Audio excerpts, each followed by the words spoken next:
Kapasitas pengelolaan satu, memang terbatas gitu, tetapi ini yang dicoba untuk ditingkatkan oleh pemerintah saat ini. Tetapi yang kedua adalah cara kita mengelola. Ini yang, harus diakselerasi. Dan cara kita yang mengelola ini memang nanti harus menurunkan eksternalitas negatif dari cara pengelolaan kita saat ini. Karena bisa dibayangkan bahwa walaupun pengelolaan kita terbatas, sampah yang dikelola saat ini di Indonesia itu hanya 40%. Jadi 60% itu belum terkelola dengan baik.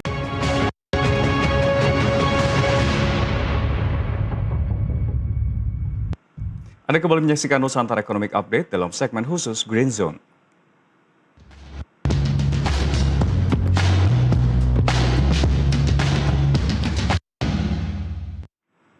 Pemerintah melalui PT Danantara Investment Management atau DIM bersama PT Daya Energi Bersih Nusantara atau Denera menetapkan 8 mitra terpilih secara bersyarat untuk pengembangan proyek pengolahan sampah menjadi energi listrik atau PISEL tahap kedua. Langkah ini menjadi sinyal kuat percepatan investasi sekaligus penguatan ekosistem pengelolaan sampah nasional. Seleksi diikuti 68 penawaran dari 85 daftar penyedia terseleksi untuk 8 lokasi yang mencakup 20 kabupaten dan kota. Setiap lokasi telah memiliki mitra terpilih dan mitra cadangan. Mitra terpilih akan menerima Conditional Letter of Award atau CLOA dan ditetapkan secara penuh setelah seluruh persyaratan dipenuhi. 4 dari 8 konsorsium pemenang dipimpin perusahaan Indonesia, sementara 2 konsorsium dipimpin perusahaan asal Prancis dan 2 lainnya dipimpin perusahaan asal Tiongkok. Program PESEL tahap kedua diharapkan mempercepat penanganan sampah nasional, mendorong transfer teknologi, menciptakan lapangan kerja hijau, serta memperkuat ekosistem industri pengelolaan sampah dan energi bersih di Indonesia.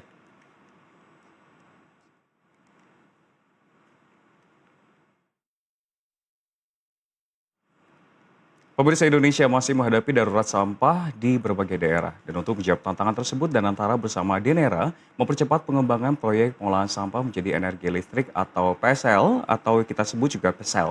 Lalu, kapan proyek ini benar-benar menghasilkan listrik dan menjadi solusi bagi krisis sampah nasional? Telah bergabung bersama kami di studio CEO PT Daya Energi Bersih Nusantara atau Denera, Fadli Rahwan.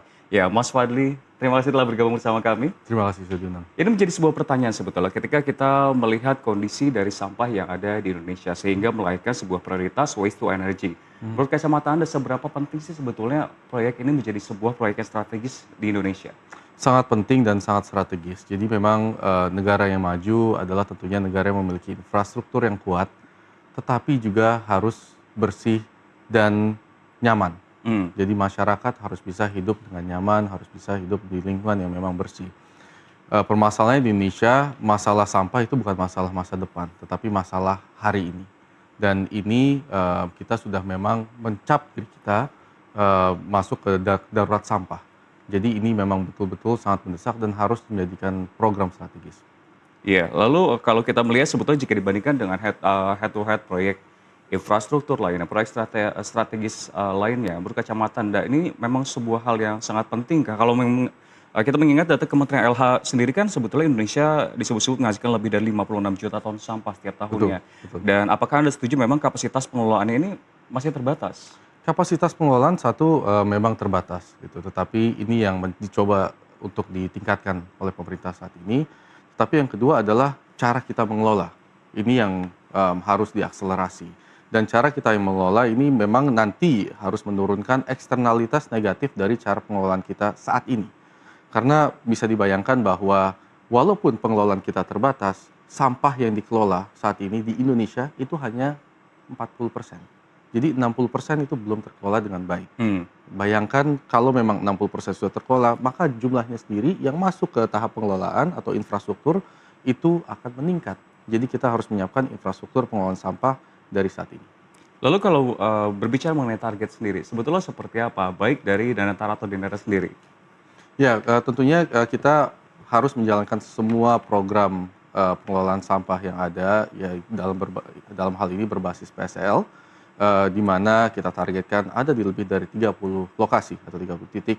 Saat ini tadi sudah disampaikan, di tahap kedua menunjang yang tahap satu atau mengikuti tahap satu yang sudah groundbreaking di beberapa waktu yang lalu, dan kita tentunya akan, mengembangkan ke seluruh lokasi ini sehingga bisa mulai beroperasi di setidaknya tahun 2028 secara bertahap gitu ya, di keseluruhan titik tersebut.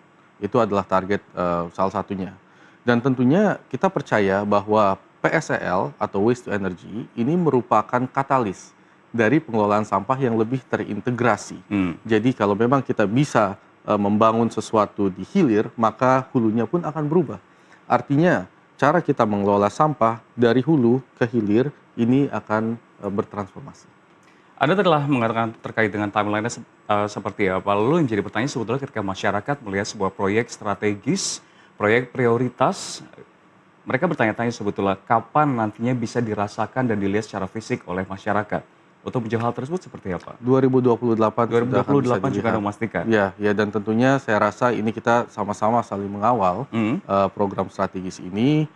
Kita akan mulai membangun, jadi seharusnya pembangunan itu sudah mulai berjalan di akhir tahun ini. Kalau kita melihat sebetulnya terkait dengan waste to energy sendiri ini bukan kali pertama sebetulnya. Kalau kita tarik tahun 2018, kalau kita mengacu data tersebut, Perpres nomor 38 tahun 2018 target pembangunan PLTSA, lalu juga ada 12 kota berjalan, ini juga bisa dikatakan lebih lambat dibandingkan harapan. Dan akhirnya lahirlah Denera dan juga proyek-proyek terbaru yang dicanangkan oleh Presiden Prabowo Subianto.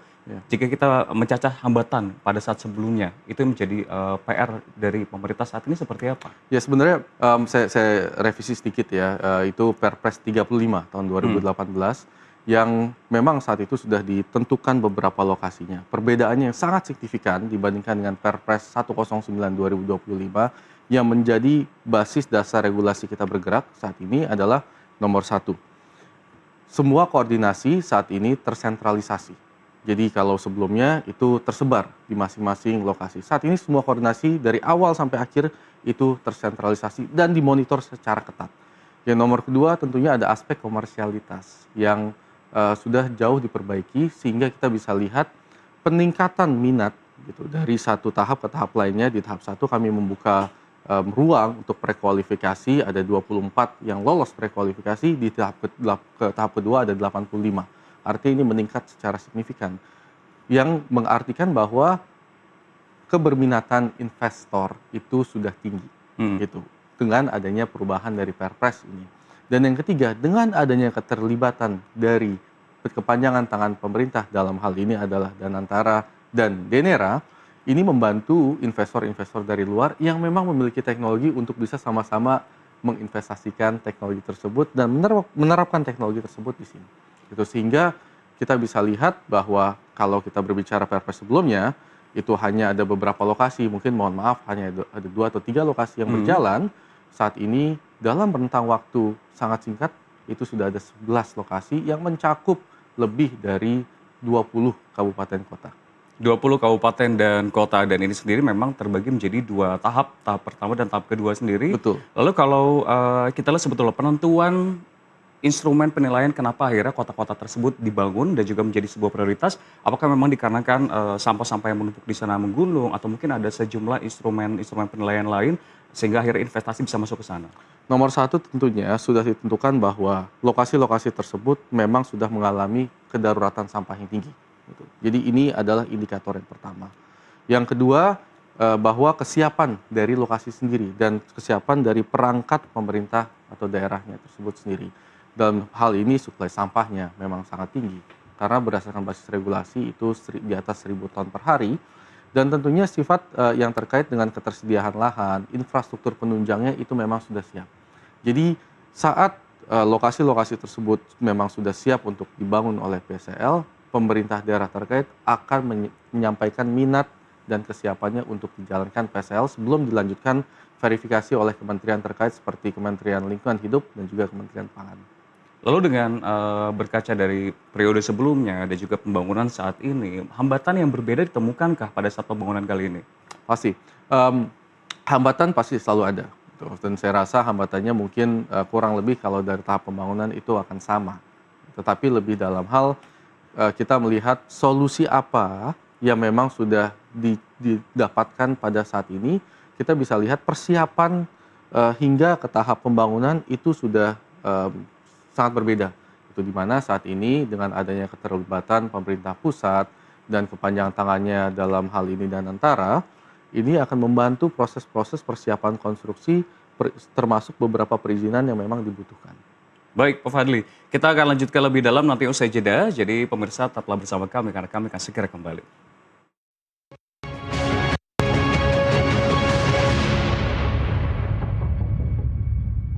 Pemirsa Anda masih menyaksikan segmen Green Zone dalam Nusantara Economic Update dan masih bersama kami CEO PT Daya Energi Bersih Nusantara atau Denera, Fadli Rahman.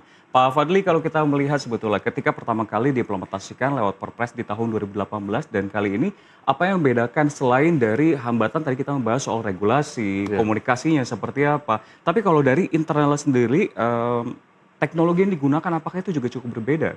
Ya, teknologi yang digunakan bisa dibilang di Perpres 109 2025 ini memang sudah cukup spesifik, di mana diminta diterapkan teknologi yang termutakhir, kemudian yang kedua yang bisa mengelola volume sampah dalam jumlah yang signifikan, dan yang ketiga dalam waktu yang signifikan juga, yang artinya dalam waktu yang cepat.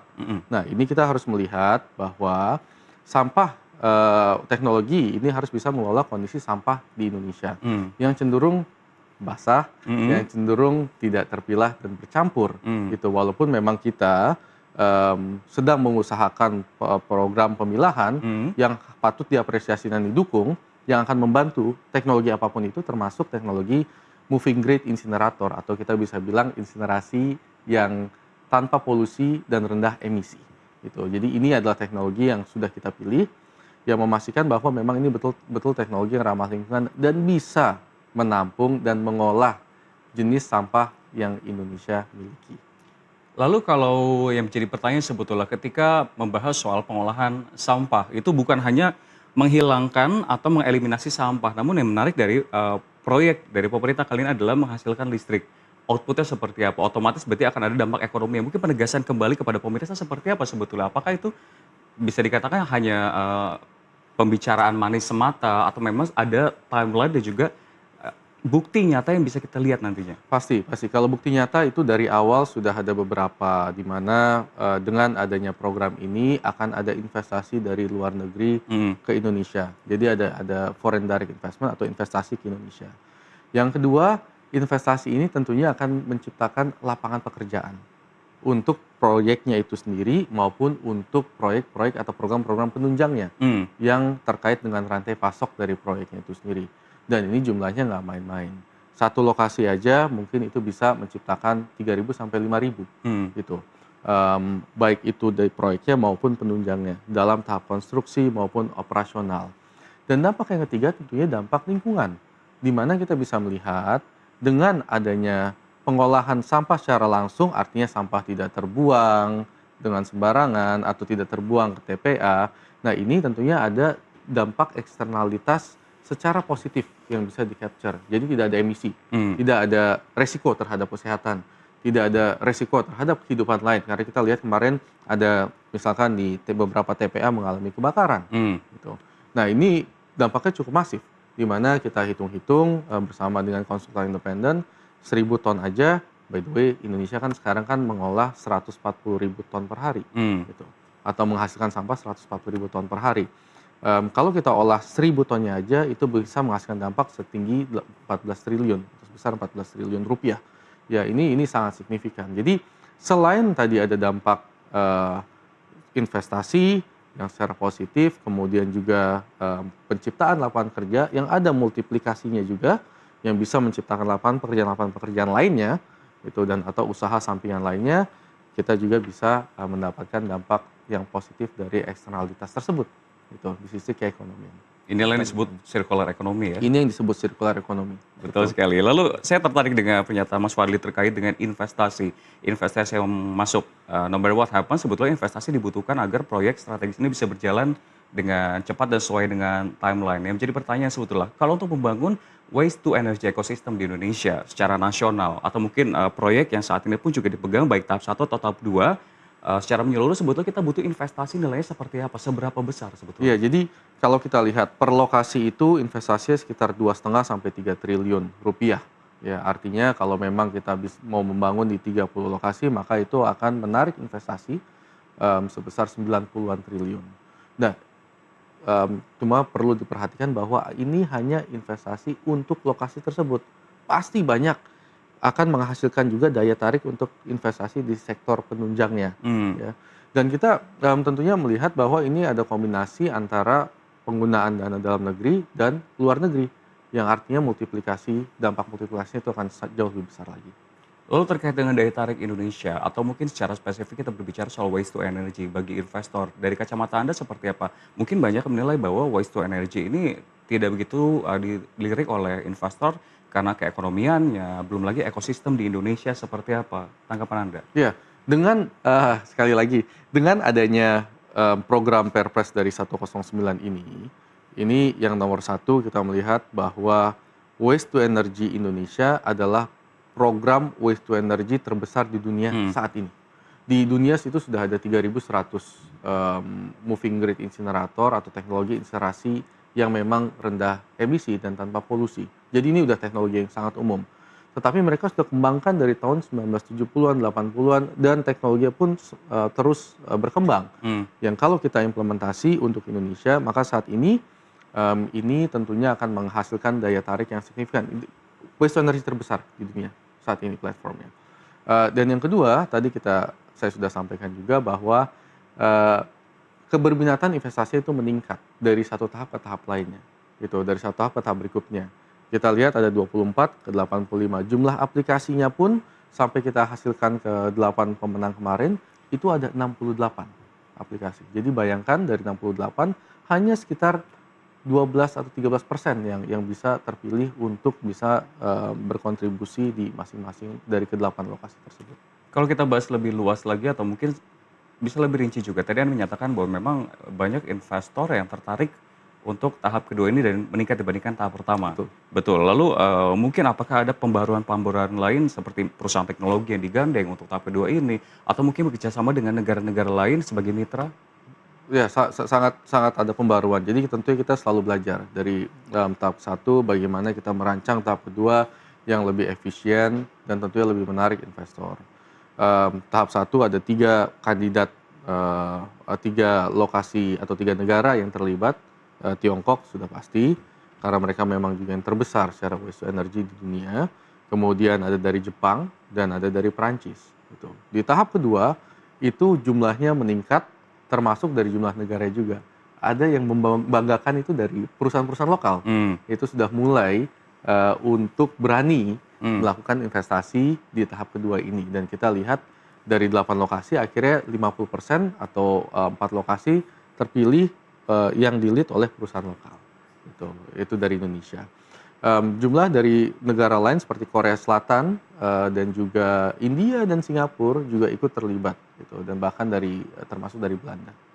Lalu yang menjadi pertanyaan sebetulnya animo masyarakat terhadap PSL ini sendiri seperti apa ketika akhirnya ada sejumlah daerah atau kota dan kabupaten dipilih untuk tahap satu dan tahap kedua. Apakah memang mereka menyambut baik atau justru memang sempat ada kekhawatiran ketika berbicara soal PSL akan ada dampak memicu polusi udara dan lain-lain. Penegasan juga lewat jawaban kali ini, Pak Fadil. Iya, jadi, mereka sebagian besar menyambut baik.